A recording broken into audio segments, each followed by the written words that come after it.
মানুষ যা বলে প্রতিদিন, যে কথা বলে, মুখনিসৃত যে শব্দ, প্রতিটা শব্দ আল্লাহ টুকে রাখেন, রেকর্ড করে রাখেন। পালাবার কোনো সুযোগ নেই, ছাড় পাওয়ার সুযোগ নেই, বেঁচে যাওয়ার সুযোগ নেই। যা করি আমরা লিখে রাখি, আল্লাহ তালা লিখে রাখেন।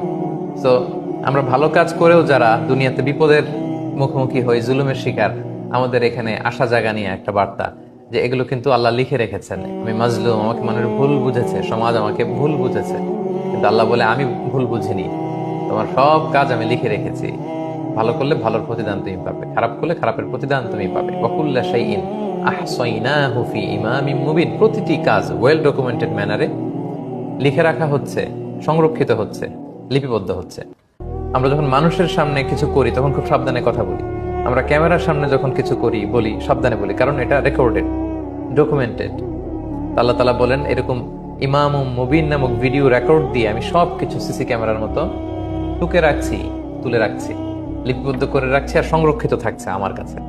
তো আমরা যেন আমাদের প্রতিটি কাজ করবার আগে ভেবে নেই যে এই কাজগুলো রেকর্ডেড হচ্ছে। তো এগুলো কি আল্লাহ তাআলা সন্তুষ্টির পথে আমি চলছি, নাকি এমন কাজ করছে যে কাজে আল্লাহ তাআলা প্রধান্বিত হচ্ছেন আমাদের উপর। আমাদের প্রতিটি কাজ করার আগে এটা ভেবে নেওয়া উচিত।